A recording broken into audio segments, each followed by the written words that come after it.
Welcome to your channel Tripitak. हम लोग Bihar special series का आगे का टॉपिक कर रहे हैं। इसमें शायद हम 2-3 टॉपिक करा चुके हैं, जैसे इलेक्शन जो बिहार में हुआ था वो कंप्लीट हो चुका है, फॉर्मेशन ऑफ बिहार कंप्लीट हो चुका है, और उसके अलावा 1857 रिवॉल्ट भी कंप्लीट हो चुका है बिहार के कंटेक्स्ट में। बाकी तो हम लोग इंडिया के कंटेक्स्ट में पढ़ेंगे ही, बट शुरू करते हैं, देखते हैं जरा। देखिएगा, नोनिया विद्रोह ये क्या है। सबसे पहले तो रिवॉल्ट इन बिहार। तो रिवॉल्ट इन बिहार को समझने के लिए आपको थोड़ा बहुत बात समझना पड़ेगा कि आखिर क्यों विद्रोह होता था। तो कैसे क्या हुआ कि अंग्रेज जब आए ना, तो शासन का पूरा मोड ही चेंज हो गया। वो लोग को हर जगह से पैसा ही निकालना था। पहले राजा लोग ज्यादा से ज्यादा टॉर्चर करता था तो किसान को करता था, क्योंकि फार्मर्स को वो लोग ज्यादा कंट्रोल करता था, खेत को वो लोग ज्यादा कंट्रोल करता था। मगर जैसे ही अंग्रेज आए, ये लोग फार्मर्स को तो कंट्रोल किए, जो किए ही, उसके साथ साथ इनका मन आदिवासी वाले लोगों का जो जीवन है, आदिवासी जीवन, आदिवासी लोगों का वो क्षेत्र जो जंगली क्षेत्र था, जो फॉरेस्ट एरिया था, उसको भी ये लोग कैप्चर करने लगे। अलग अलग तरीका ढूंढने लगे, जैसे 2 ट्राइब्स को आपस में लड़वा देना। एग्जाम्पल देखिएगा, एक ट्राइब हुआ करता था पहाड़िया ट्राइब, ठीक है। ये लोग पहाड़िया कहलाते हैं, ये पहाड़ पे ही रहते थे। मतलब पहाड़ कौन सा? राजमहल हिल्स ऑफ झारखंड। और उसके अलावा संथाली, ठीक है। ये संथाली लोग को, ये संथाली बाहर रहते थे, उड़ीसा ये सब के साइड में रहते थे, ठीक है। और पहाड़िया जो थे वो राजमहल की पहाड़ी जो झारखंड में है वहां पे रहते थे, भागलपुर से लेकर के और मतलब नीचे तक वो राजमहल की पहाड़ी कहा जाता है। भागलपुर से लेकर के संथाल परगना तक राजमहल की पहाड़ी फैला हुआ है। तो उस राजमहल पहाड़ी पे पहाड़िया रहते थे। संथाली लोग कहाँ रहते थे? तो बाहर रहते थे, उड़ीसा की ओर। बट संथालियों को बोला गया कि तुम लोगों को बहुत सारा जमीन देंगे हम, वो भी फ्री में देंगे। वहां पे तुम लोग अपना लाइफ जीना, अपना अच्छे से एग्रीकल्चर करना, घर बनाना, कोई इंटरफेयर नहीं होगा। बस करना क्या होगा कि थोड़ा बहुत टैक्स देना होगा। पैसा एक नहीं लेंगे हम, अनाज थोड़ा सा दे देना तुम। तो हुआ कि ठीक है, आगे समझते हैं।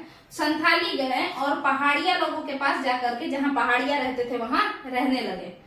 अब संथालियों को क्यों चूज किया ब्रिटिशर्स ने? क्योंकि देखिए, अंतर समझिएगा, पहाड़िया एकदम खांटी आदिवासी थे। खांटी आदिवासी समझते हो? मतलब जो कि एकदम प्योर आदिवासी हो। इन लोगों को कैसे थे ये? तो झूम कल्टीवेशन कर लिए, हंटर गैदरर जैसा जीवन बिताते थे ये लोग, है ना, घूम घूम करके नोमैड की तरह। ये एग्रीकल्चर करते थे, ये फार्मर थे ये लोग, ठीक है। कौन थे फार्मर? तो संथाली लोग फार्मर थे। उतना बेजोर एकदम बड़े काबिल वाले फार्मर नहीं, बट हाँ, ये लोग खेती करते थे, इन्हें खेती आता था। आप देखेंगे जब हम एनसीईआरटी सीरीज इस पे हम चला रहे हैं, आप लोग जरूर से जरूर उसको देखिए। खास करके वो लोग जिनको पीसीएस स्टेट पीसीएस वगैरह देना है, या यूपीएससी तक का सोच रहे हैं, तो देख लीजिएगा, कैसा लगता है बताइएगा। तो 8th क्लास के एनसीईआरटी में इन दोनों का कंपेयर किया है, हल वर्सेज कुदाल, ठीक है। हल वर्सेज कुदाल से कंपेयर किया है 8th क्लास के एनसीईआरटी में। हल किसके लिए है? फार्मर्स के लिए। कुदाल इन लोगों के लिए, क्योंकि पहाड़ पे आप हल नहीं चला सकते हैं, कुदाल से ही खोद सकते हैं, ठीक है। तो यहाँ पे ये चीज है, आपस में लड़ा दिए, है ना। यहाँ पे ये पहाड़िया और संथाली। फिर संथाली लोगों को क्या किए ये लोग, जैसे ये पहाड़ है तो इस पहाड़ के नीचे वाले रीजन में संथाली लोगों को बसा दिए और पहाड़ियों को खदेड़ खदेड़ के ऊपर भेज दिए। ऐसा किया ब्रिटिशर्स ने अपने फायदे के लिए। संथालियों को उस समय तक ये बात समझ में नहीं आया कि ये यूज करने के लिए हम लोगों को आपस में लड़वा रहा है। पहाड़िया बेचारे ऊपर तो चले गए, मगर ये जो संथाली लोग थे ना, ये लोग बाद में और ज्यादा टॉर्चर झेले, ठीक है, ब्रिटिशर्स से। अब ये जो इलाका हुआ ना, ये इलाका मतलब जहां पे संथाली लोगों को फ्री फोकट का जमीन मिला, वो जमीन जो इलाका हुआ ना, इस जमीन को दामीने कोह कहते हैं। दामीने कोह मतलब वो एरिया जो रिजर्व है संथाली पीपल के लिए, और जो पहाड़िया लोग के लिए पहाड़ी वाला रीजन, और नीचे का जो क्षेत्र है ना, बाउंड्री। दामीने कोह मतलब बाउंड्री। जो बाउंड्री है ना, पहाड़ का जो बाउंड्री है वो दामीने कोह कहलाएगा, और वही दामीने कोह संथाल रीजन हुआ। और वहां पे पहाड़िया का आना अलाउड नहीं, वहां पे केवल संथाली रहेंगे। तो इस तरीके से यहाँ पे ये लोग आकर के बसे। और भी कई तरीकों से इन लोगों को टॉर्चर किया गया, जैसे फॉरेस्ट रिजर्व या कंजर्वेशन करके। वो लोग कहा क्या कि हम लोग फॉरेस्ट को कंजर्व करेंगे, नया नया नियम सिस्टम लाने लगा, है ना, जमींदारी पुलिस बल तो ये तो वो, और जानबूझ करके वहां पे अपना आदमी बाहरी लोगों को घुसाने लगा। ठीक है, कौन? ब्रिटिशर्स।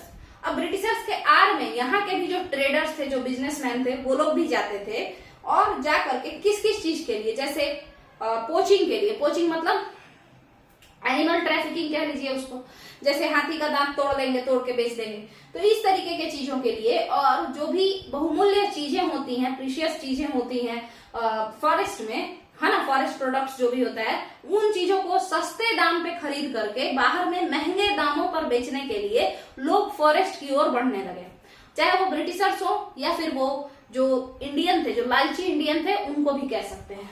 तो ये सारे लोगों को पता है क्या कहा गया? दीकू कहा गया। इन सारे लोगों को, चाहे वो ब्रिटिशर्स हो, चाहे वो फॉरेस्ट के बाहर के इंडियन हो, इन सब को दीकू कहा गया।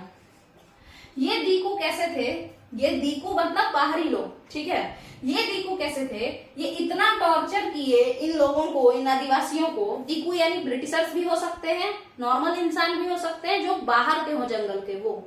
ये दीकू इतना टॉर्चर किए इन लोगों को कि ये लोग, संथाली लोग, आदिवासी लोग कहने लगे कि भाई दीकू सभी माइजरी का मेन कारण है। उनको नहीं पता था कि ब्रिटिशर्स टॉर्चर कर रहा है, तो ये तो वो, उनको था कि जो बाहरी लोग है ना, वही दुखों का मेन कारण है। ठीक है, तो ये सब चल रहा था। अब वो लोग धीरे धीरे उनके मन में, क्योंकि उनका फ्रीडम जा रहा था, उनके लिए उनका मुखिया तो कौन था? सरदार था। और अब मुखिया अलग अलग लोग बन रहा है, बाहर से पुलिस आ रहा है, वो सरदार को भी पीट करके ले जा रहा है ना।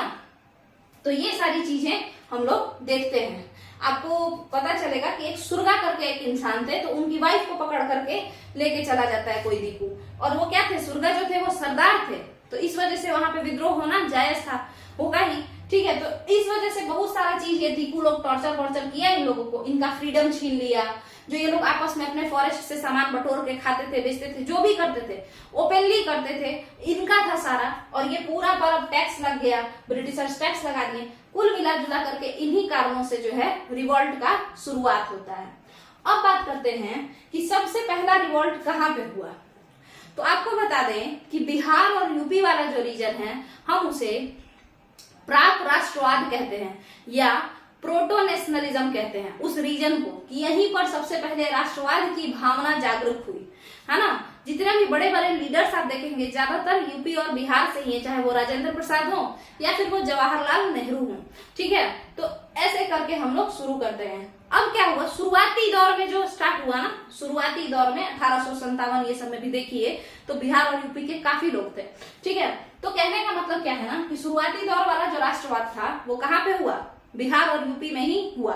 इसीलिए बिहार और यूपी को प्रोटो नेशनलिज्म वाला देश वाला स्टेट कहते हैं। ठीक है, मतलब नेशनलिज्म से पहला वाला फेज, ठीक है, पहले वाला। तो ये वाली चीजें हो गई। अब बताते हैं कि अब हम लोग का जो मेन फोकस है वो आदिवासी लोग का जो मूवमेंट हुआ उस पे, फिर हम लोग किसान के मूवमेंट पे बात करेंगे, फिर मजदूर आंदोलन पे भी बात करेंगे।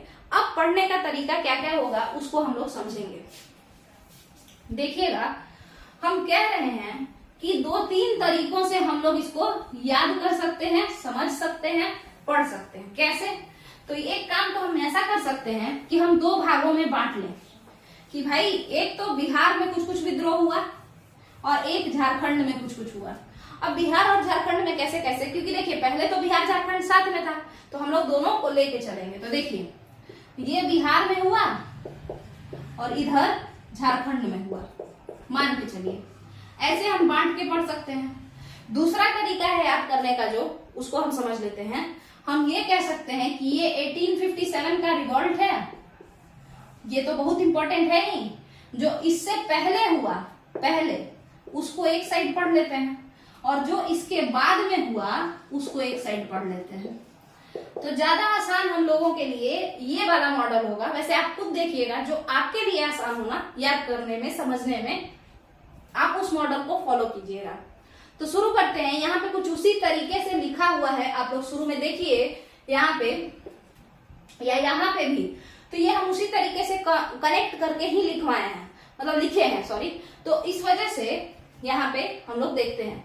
देखिए, सबसे पहले जो रिवॉल्ट होता है वो नोनिया विद्रोह या नोनिया रिवॉल्ट के नाम से जाना जाता है। अब ये नोनिया क्या होता है और ये होता कहाँ है? तो यहाँ होता है। नोनिया रिवॉल्ट क्या होता है, कहाँ होता है, हम लोग इसको देखेंगे। देखिएगा, नोनिया रिवॉल्ट 1770 में होता है। नोनिया रिवॉल्ट कब होता है? 1770 में। ये कहाँ होता है? तो तिरहुत में होता है। तिरहुत मुजफ्फरपुर और दरभंगा को कहते हैं, ठीक है।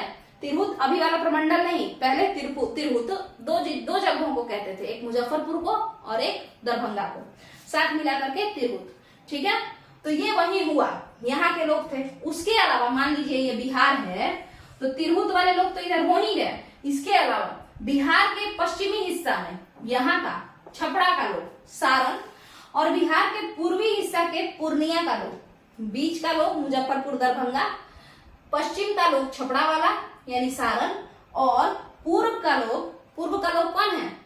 पूर्व का लोग ये कौन है बताइएगा? तो पूर्णिया के लोग, पूर्व पूर्णिया। तो ये जो 3 लोग हैं, 4 जो डिस्ट्रिक्ट है बिहार के, यही लोग जाति थे, जनजाति थे। इनका नाम था नोनिया जनजाति। यहाँ के कुछ लोग नोनिया जनजाति थे। उनका काम क्या था? तो गन पाउडर इकट्ठा करना।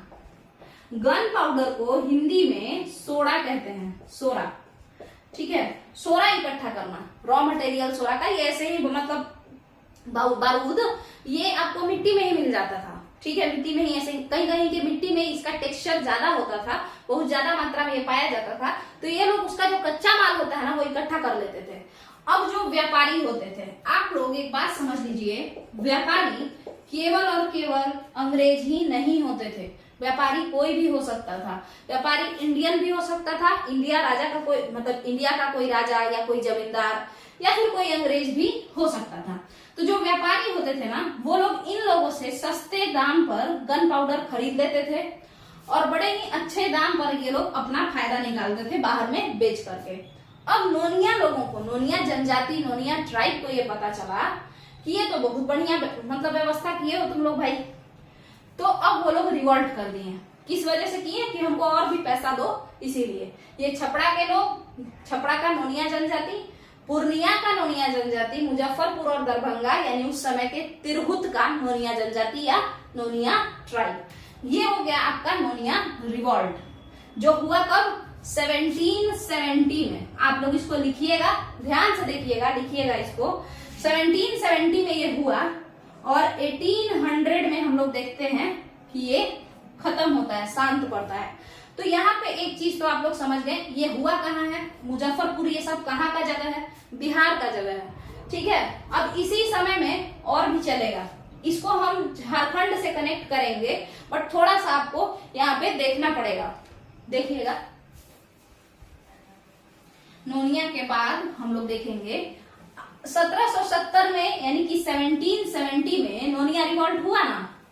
देखिए, अगर आपको ये सब तरीका सही लग रहा हो ना, तो इस चैनल को सब्सक्राइब कीजिए, इस चैनल को जल्दी मोनेटाइज करवाइए, ताकि ज्यादा से ज्यादा हम मोटिवेटेड रहें और ज्यादा से ज्यादा वीडियो बना पाए।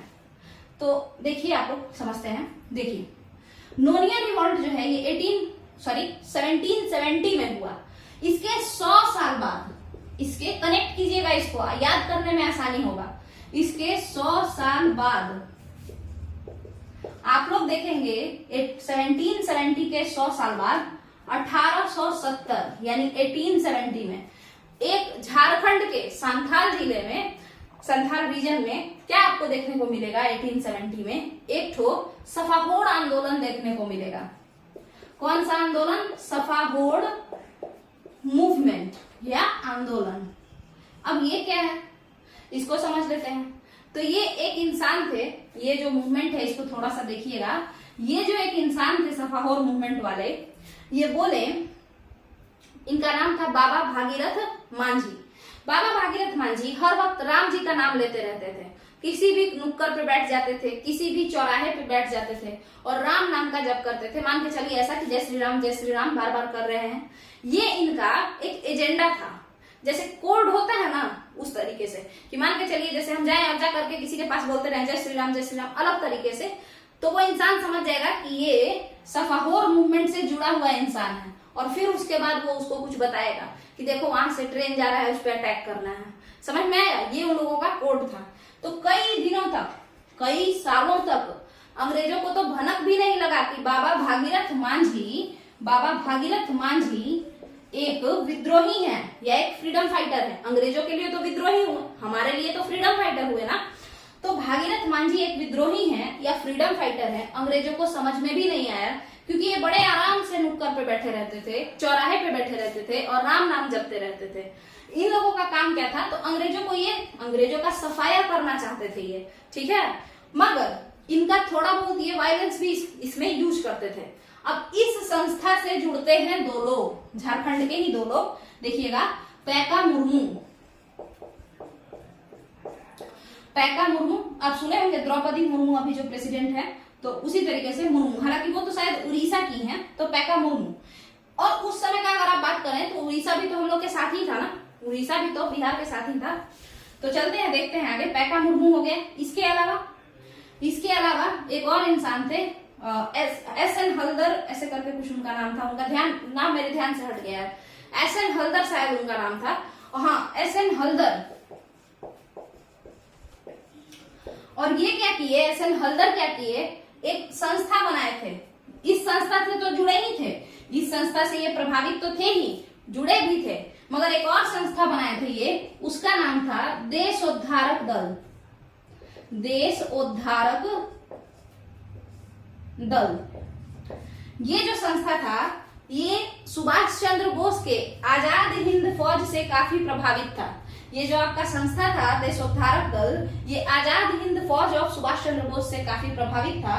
तो ये जो जगह है, इतना ज्यादा ये प्रभावित थे, लाल हेम्ब्रम इनका नाम है, लाल हेम्ब्रम, सॉरी यहाँ पे थोड़ा सा गलती हुआ है, लाल हेम्ब्रम इनका नाम है, ठीक है, लाल हेम्ब्रम। एस.एन. हल्दर कोई और है, देखिएगा।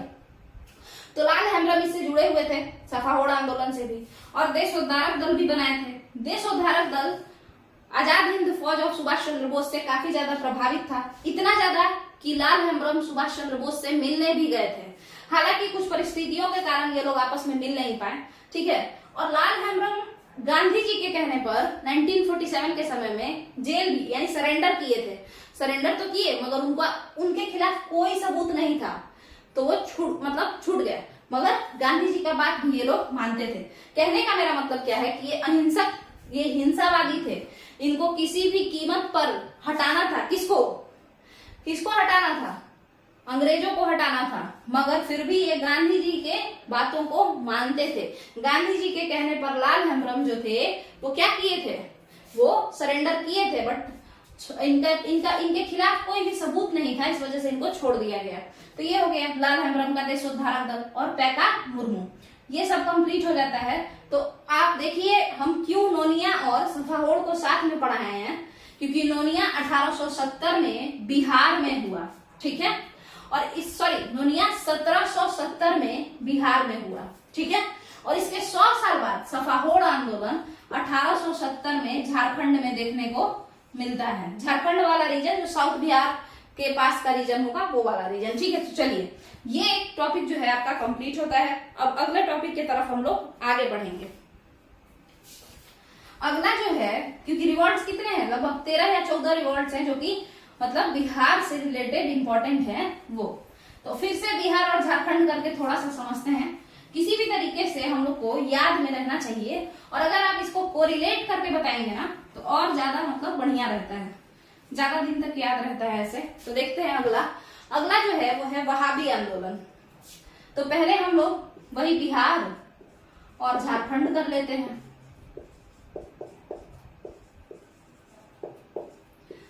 अब वहाबी आंदोलन जो है, वहाबी आंदोलन ये 1820 ईस्वी में शुरू होता है। वहाबी मूवमेंट कब शुरू होता है? 1820 में शुरू होता है। और ये कहाँ शुरू होता है? बिहार में शुरू होता है। मगर जो इसकी शुरुआत जो की है ना, वो बिहारी नहीं है, वो यूपी के हैं। सैयद अहमद बरेली के हैं, वो रायबरेली के हैं शायद, तो वो उनका नाम था सैयद अहमद बरेलवी। तो सैयद अहमद बरेलवी जो है वो एक बार 1820 में पटना आते हैं, ठीक है। पटना आने के बाद वो किसी एक मौलवी परिवार से, है ना, मौलवी परिवार से मिलते हैं, ठीक है, पीर परिवार या मौलवी परिवार कह लीजिए। तो पटना के मौलवी परिवार से मिलते हैं, और वो जो मौलवी परिवार रहता है उनके मतलब उन लोगों का नाम देखिएगा तो नाम रहता है इनायत अली, उसके बाद विलायत अली, उसके बाद फरहत अली और मोहम्मद हुसैन। इनायत अली, विलायत अली, फरहत अली, मोहम्मद हुसैन, ये 4 लोग किसी मौलवी परिवार के रहते हैं। वो जो पटना का पहाड़ी पर एरिया है ना, उधर ही के ये लोग रहते हैं, तो उसी को हम लोगों को समझना है, ठीक है। तो ये 4 लोग रहते हैं, ये मौलवी परिवार होते हैं। इनसे मिलने कौन आते हैं? बरेलवी साहब आते हैं। कब आते हैं? 1820 में, 1820-21 के समय में, ठीक है। अब यहाँ पे आए और यहाँ पे ये एक मूवमेंट को बताते हैं, इन लोगों को समझाते हैं कि हम लोग को अपने धर्म की रक्षा करते हुए देश को आजाद कराना पड़ेगा। किससे? अंग्रेजों से। इन लोगों के हिसाब से ऐसा, मतलब इन लोगों के हिसाब से जो मुगल थे वो इनके रियल लीडर थे, क्योंकि वो भी मुसलमान थे इस वजह से। और जो क्रिश्चियन रूलर जो आए यानी अंग्रेज, वो लोग इनके रूलर नहीं थे, ठीक है। तो यहाँ का क्लियर है। अब हुआ क्या कि ये सभी लोगों को बागडोर सौंपा गया, इन लोगों को बागडोर सौंपा गया कि आप लोग इस वहाबी आंदोलन को प्रमोट कीजिए। किस आंदोलन को? इस वहाबी आंदोलन को आप लोग प्रमोट कीजिए। और कैसे प्रमोट करेंगे? कैसा है ये आंदोलन? ये मूवमेंट है अपने धर्म को बचाते हुए अंग्रेज को बाहर कर देना है, ठीक है। तो मेनली धर्म के आड़ में ये पॉलिटिकल भी तो है, क्योंकि हम चाहते हैं क्या? धर्म के नाम पर ये भी पॉलिटिकल है ना, क्योंकि हम रूलर बदलना चाहते हैं। हम क्या बदलना चाहते हैं? हम किंग को बदलना चाहते हैं। तो इस वजह से ये भी पॉलिटिकल है। अब सैयद अहमद बरेलवी साहब तो चले जाते हैं। अब जितना भी काम होता है वो किसके हाथों में आता है? विलायत अली के हाथों में आता है, विलायत अली के हाथों में, ठीक है। तो विलायत अली क्या कहते हैं कि पटना में एक केंद्र खोलते हैं, एक सेंटर खोलते हैं। वहां पे लोगों से पैसा लिया जाता है, टैक्स के तौर पर नहीं, फंड के तौर पर, कि हम लोग जा रहे हैं देश को आजाद कराने का ये है और अंग्रेजों के खिलाफ हम लोग लड़ रहे हैं, तो जिन जिन लोगों को सपोर्ट करना है वो लोग कीजिए। तो ऐसा बोला जाता है, ठीक है। अब समझिएगा, विलायत अली सब चीज कर रहे होते हैं, तभी इन लोगों को होता है, इन लोगों के मन में ऐसा आता है कि हम लोग को एक तरीके से आर्मी तैयार करना पड़ेगा, मिलिट्री तैयार करना पड़ेगा। मिलिट्री तैयार करने के लिए हम लोगों को जाना पड़ेगा, एक लोकेशन ढूंढना पड़ेगा जहां पे हम लोग ट्रेनिंग ले सकें। तो इसी ट्रेनिंग के लिए सबसे ज्यादा अच्छा ट्रेनिंग कौन दे सकता है? गोरखा लोग दे सकते हैं, पठान लोग दे सकते हैं, क्योंकि वो लोग झगड़ा ज्यादा करते हैं, ठीक है। देखिएगा, तो अफगानिस्तान में क्या क्या कहिए? पश्चिमोत्तर प्रांत, north western frontier, Afghanistan Pakistan का बॉर्डर वाला रीजन। वहां पे एक जगह था सितना, वहां पे सितना, पटना का भाई सितना, ठीक है। तो सितना जो जगह है वहां पे, यहाँ पटना में क्या चल रहा था? पटना में जो सेंटर था वहां पे तो पैसा वैसा ये सब चल रहा था कि फंड इकट्ठा करो। उसके बाद मिलिट्री ट्रेनिंग के लिए लोगों को सितना भेजा जाने लगा। यहाँ पे बम बारूद ये सब कैसे मारना है ये सब सिखाया जाता था, है ना, कैसे खुद को प्रोटेक्ट करना है। सितना में, सितना कहाँ है? नॉर्थ वेस्टर्न फ्रंटियर प्रोविंस में है। अब बात करते हैं पश्चिमोत्तर प्रांत में है। अब बात करते हैं कि तो सितना में किसी ना किसी को तो जाना पड़ता रेगुलेट करने के लिए, है ना। तो रेगुलेट करने के लिए जाना पड़ता, तो इसीलिए सितना में क्या किया गया कि यहाँ पे विलायत अली अपने छोटे भाई इनायत अली को भेज दिए। किनको भेज दिए? इनायत अली को, ठीक है। अब इनायत अली वहां चले गए। उसके बाद क्या हुआ यहाँ पे देखिएगा, इनायत अली चले गए सितना, विलायत अली रह गए पटना, ठीक है। उसके बाद धीरे धीरे ये ग्रोथ होता रहा, ये लोग प्रमोट करते रहे, प्रोपेगेट करते रहे अपने एजेंडा को, मगर तभी अब भनक पड़ेगा किसको? अंग्रेजों को। सबसे ज्यादा इंपॉर्टेंट केंद्र पटना है ना। सितना में ट्रेनिंग लेकर के फोड़ना बम तो पटना में ही है ना, समझ में आया। लोगों को क्या करना है? अंग्रेजों को डराना है, कहाँ? इधर आकर के, ठीक है। तो समझिएगा इस बात को कि जो ये लोग थे, ये लोग ट्रेनिंग लेके आते थे। इसमें आपको मोहम्मद इस्माइल का नाम सुनेंगे, इसके अलावा आप चुन्नी उनका नाम सुनेंगे, इसके अलावा एक आमिर खान वगैरह का नाम सुनेंगे। 1869 में वहाबी आंदोलन से रिलेटेड एक इंसान थे आमिर खान एंड कंपनी, उन लोगों का नाम नहीं दिया है, आमिर खान और उनके साथी, वो लोग जो थे ना उनको काला पानी का सजा हुआ वहाबी आंदोलन से जुड़े होने के कारण, ठीक है। तो ये सब तो हो ही गया। इसके अलावा क्या? इसके अलावा क्या है कि अब इनायत अली मतलब विलायत अली के देहांत के बाद यहाँ पे इनायत अली के हाथ में पावर जाता है। बट उससे पहले समझिएगा होता क्या है बीच में, यहाँ पे होता क्या है बीच में कि ये सब विलायत अली जब संभालते रहते हैं ना, तभी 1831 में जब विलायत अली जिंदा रहते हैं और सारा सामान संभालते रहते हैं, सारा बागडोर लिए रहते हैं, तभी 1831 में बालाकोट में एक जाट का नाम था शेर सिंह से लड़ाई हो जाता है। किसका? सैयद अहमद बरेलवी का। और उसमें सैयद अहमद बरेलवी मारे जाते हैं।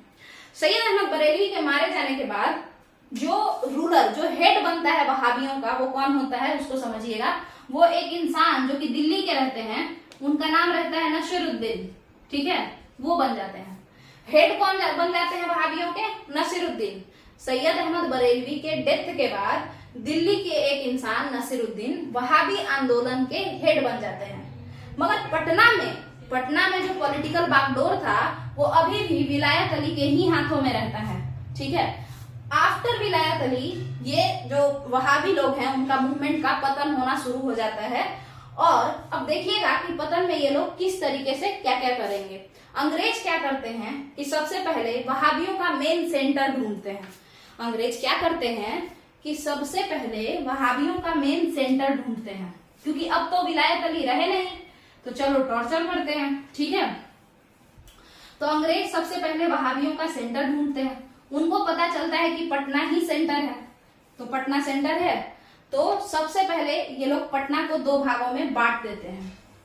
सबसे पहले ये लोग क्या करते हैं? पटना को 2 भागों में बांट देते हैं। 1865 का जमाना चल रहा है, तो आप लोग जो कहते हैं ना डिवाइड एंड रूल 1909 में आया, ऐसी बात नहीं है। अंग्रेज हमेशा से ही अगर कहीं पे ज्यादा पावर रहता था ना तो उसको बांट देते थे। मतलब 1905 में बंगाल विभाजन जो हुआ और फिर 1909 ये सब के समय में 8-9 में मुस्लिम लीग जो बना, तो हम लोग कहते हैं कि डिवाइड एंड रूल उसी समय आया। नहीं, हमेशा जहां पे भी पावर सेंटर होता था उसको ये लोग तोड़ देता था। तो पटना में पहले पटना गया सब एक ही रीजन था, बट 1865 में पटना एक अलग जिला बना दिया गया और पटना के कुछ हिस्सा को तोड़ करके गया जिला बना लिया गया। तोड़ने से क्या हुआ कि यहाँ पे कुछ ज्यादा ऑफिसर आ गए, ठीक है, आसानी से कंट्रोल किया जा सकता है। उसके बाद यहाँ पे 1865 के बाद आप देखेंगे 1866 से 1869 के बीच में मोहम्मद इस्माइल, चुन्नी, उसके अलावा आमिर खान, ये लोग जो नाम है ना, ये नाम के जितने भी ये जो नाम ले रहे हैं आमिर खान, ये सब ये सारे लोग इन लोगों को काला पानी की सजा हुई। 1869 में आमिर खान और कंपनी को काला पानी की सजा हुई। इन लोगों को 1867 के समय हुआ। तो वहाबियों का पूरी तरीके से दमन पटना को डिवाइड करने के बाद कर दिया गया, ठीक है। अब आपको शायद समझ में आ गया होगा कि वहाबियों का पूरी तरीके से जो दमन किया गया वो पटना को क्या कर दिया गया, पटना को डिवाइड करने के बाद यहाँ पे पूरी तरीके से इसका अंत हो गया। अब हम लोग ये वहाबी आंदोलन, मेरे हिसाब से आपको समझ में आ गया होगा, बट वहाबी आंदोलन से पहले वहाबी एक धर्म है, या आप कह सकते हैं कि इस्लाम का एक सेक्ट है ना। जैसे हिंदू में भी अलग अलग तरीके क्या होता है ना, वैसे ही, ठीक है। जैसे हिंदुओं में आप देखेंगे, हिंदू में ऐसे तो आप देखें तो बहुत सारा है। जैसे सिखिज्म हिंदू से ही निकला है। उसके बाद अगर आप देखें बुद्धिज्म, वो भी हिंदुइज्म से ही निकला है। उसके बाद अगर आप लोग देखें जैनिज्म, और अभी भी एक लिंगायत जो कि हिंदू ही होते हैं, मतलब वो लोग अलग थोड़े से होते हैं, ठीक है। तो उसी तरीके से इस्लाम के ही लोग थे ये वहाबी धर्म जो है वो इस्लाम का ही धर्म है, मगर वो थोड़ा अलग है शिया और सुन्नी लोगों से। तो वहाबी धर्म का प्रवर्तक कौन है, फाउंडर कौन है, उनका नाम है अरब के सऊदी अरब के एक इंसान थे, उनका नाम था अब्दुल अल वहाब, उनका नाम था। उन्हीं के नाम पे वहाबी रिलीजन पड़ा, ठीक है, वहाबी आंदोलन मूवमेंट जो आया वो। तो अब्दुल अल वहाब ने अरब में वहां पे वहाबी रिलीजन स्टार्ट किया था, ठीक है। अब क्या है, जो भी लोग ये लोग जो वहाबी होते हैं, ये लोग कुरान को मानते हैं, बट उतना नहीं मानते हैं, उससे ज्यादा एक अलग बुक को मानते हैं, और उस बुक का नाम होता है हदीस।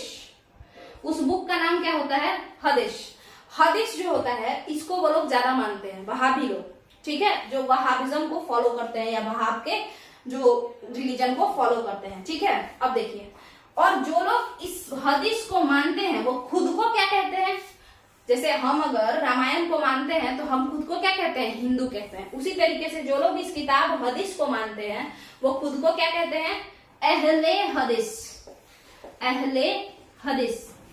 ठीक है, यहाँ पे आपको समझ में आ गया होगा, अहले हदीस ये कहते हैं। तो इस तरीके से वहाबिज्म खत्म, मतलब वहाबी मूवमेंट खत्म और जो वहाबी धर्म है उसका भी थोड़ा बहुत बात जो है वो खत्म। अब समझते हैं कि इसको कंपेयर हम किससे किए थे। तो कंपेयर हम किए थे वहाबी मूवमेंट को किससे कंपेयर किए थे, तो वो है 1820 में। देखिएगा 1820 में जब पटना में वहाबी मूवमेंट चल रहा था, उसी समय एकदम 1820 में ही आपका कहाँ पे बताइए, 1820 में ही आपका झारखंड में क्या चल रहा था, हो विद्रोह चल रहा था या फिर हो मूवमेंट चल रहा था। तो हो मूवमेंट को हम समझते हैं, तो उसके बाद हम लोग देख लेते हैं हो मूवमेंट। उससे पहले हम थोड़ा टाइम पूछ लेते हैं। टाइम कितना हुआ है, 30 मिनट। तो ये वीडियो ज्यादा लंबा हो जाएगा तो हम लोग इसको यहीं पे खत्म करते हैं, क्योंकि फिर डालने में अपलोड करने में दिक्कत होता है। तो चलिए अब एक काम कीजिए, अगर आप लोग को जैसा भी ये वीडियो लगा हो या जो भी ये तरीका समझाने का, याद कराने का, रिवाइज करने का लगा हो, अगर सही लगा हो तो वो नीचे कमेंट में बताइए। वीडियो को लाइक कर दीजिए, शेयर भी कीजिए, और अगर नहीं सही लगा हो तो भी कमेंट में बताइए, ठीक है, कि क्या क्या इसमें सुधार किया जा सकता है। और देखिए ये चैनल मोनेटाइज अभी नहीं हुआ है, तो आप लोग प्लीज इसको सब्सक्राइब कीजिए, जल्दी से इसको 1K यानी 1000 सब्सक्राइबर कंप्लीट कराइए, इसको ज्यादा से ज्यादा शेयर कीजिए। और अगर हो सके तो आप लोग अपने चैनल पे इस वीडियो का लिंक, अगर आपको अच्छा लगता हो तो इस वीडियो का लिंक अपने चैनल पे स्टेटस पे, व्हाट्सएप स्टेटस पे 1 दिन के लिए लगाइए। बाकी इस चैनल का नाम हुआ त्रिपिटक, सब्सक्राइब कीजिए। चलिए, थैंक यू।